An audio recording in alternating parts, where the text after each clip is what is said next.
In 1993, Rusama Shafirka was forced to flee her hometown near the Azerbaijani town of Agdam during a devastating conflict with neighbouring Armenia that claimed the life of one of her sons. Almost 3 decades later, she is returning to Agdam.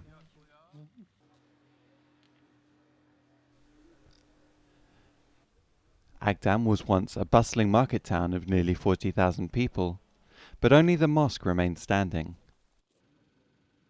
Mecbur elə aşağıdan elə bir kəndə gəldilər, doldular. Qiyaslı tərəf deyirdiler. Oradan dolandı bizi getdik elə piyada düz getdik, çıxdıq şəhərə. Piyada şəhərə getdik Ağdam. Gəldik şəhərə Ağdama. Oradan da nə bilim yol maşını ilə dadla hər birini götürdü. Onu düşünmək olmaz axı. Görmürdük nələr eləyirlər. The conflict that reduced the town to rubble and displaced Rusama took place in the early 1990s and centered around Nagorno-Karabakh, a pocket of territory internationally recognized as part of Azerbaijan, but mostly populated with ethnic Armenians. On the collapse of the Soviet Union, with Armenia's support, the Armenian population of Nagorno-Karabakh voted to secede from Azerbaijan and govern themselves as an independent state they called the Republic of Artsakh. In the brutal conflict that followed, Armenian forces won control of Nagorno-Karabakh and occupied 7 districts of Azerbaijani land surrounding the breakaway region, including Agdam. Hundreds of thousands of Azerbaijanis, including Rusama, were forced out of Nagorno-Karabakh and its surrounding district, while thousands of Armenians living in Azerbaijan fled to Armenia. Violence flared occasionally until, in the autumn of 2020, the two sides went head-to-head once again. Thousands were killed, with Azerbaijan making major territorial gains, forcing Armenia in a ceasefire deal to give up the districts surrounding Nagorno-Karabakh won in the war of the early 1990s, as well as to remove its troops from the enclave itself, which would be protected by Russian peacekeepers for at least 5 years. Shortly after the ceasefire, Hafiza Bayramova's son visited his mother's old town of Zangilan in one of the 7 previously occupied Azerbaijani areas surrounding Nagorno-Karabakh. He sent back photos.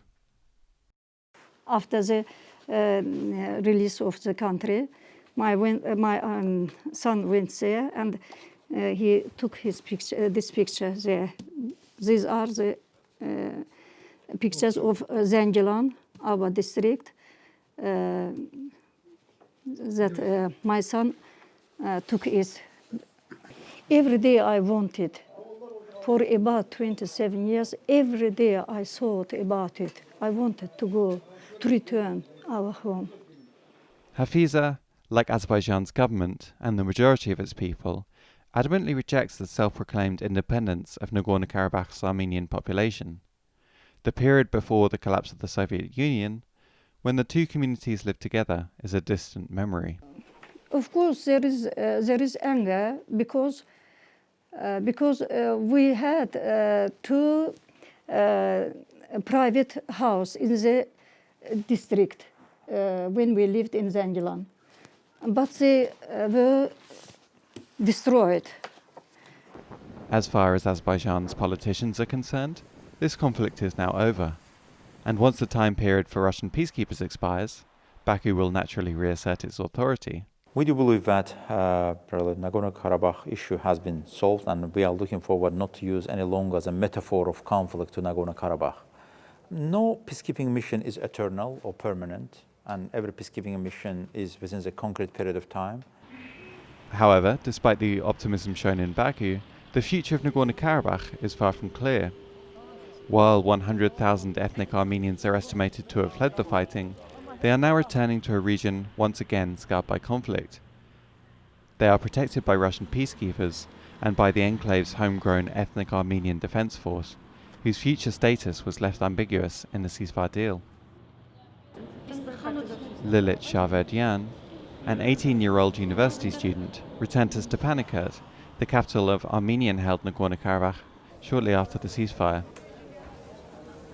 In fact, I always knew that the conflict could ignite again because the way it was solved 30 years ago is not acceptable for Azerbaijan. So, of course, I knew that one day the war would start, but I didn't expect it to start right now. During the recent conflict, both sides were accused of committing war crimes and using indiscriminate weapons banned under international law on civilian populations. But in victory, Azerbaijani troops have been pictured executing civilians and desecrating Armenian cultural artifacts. While Azerbaijan has arrested some of the soldiers responsible, local ethnic Armenians have little faith that they can expect protection from Baku should they choose to remain in the enclave. Nina Stepanyan, a stay-at-home mother, is among the thousands returning to Stepanakert from the Armenian capital Yerevan. While the districts surrounding Nagorno-Karabakh, such as Agdam, have long been populated by Azerbaijanis, Armenians like Nina have lived in the enclave for as long as anyone can remember. Few have the desire to live under Azerbaijan's authority, but still fewer want to leave their homeland. Հասնելու միակետ է, այսքան բաներից հետո, այսքան որ տենում ես, այսքան մարդեն ինչ մնաց են, մեր գերիների հետ ոնց են վերաբերվում, ու որ ողջ մնացածները, ով որ հասակով մեծ էր։ Մենք Ղարաբաղցի ենք, Ղարաբաղցուն, պետք է Ղարաբաղում էլ ապրենք, մեր հողերն է, դա մեր հողն է, մեր տունն է, մեր պապական տունն է, մեր հայրենիքի տունն է, իմ հոր պապու տունն է։ Մենք դեղ ենք մեծացել, դեղ ենք ծնվել ենք։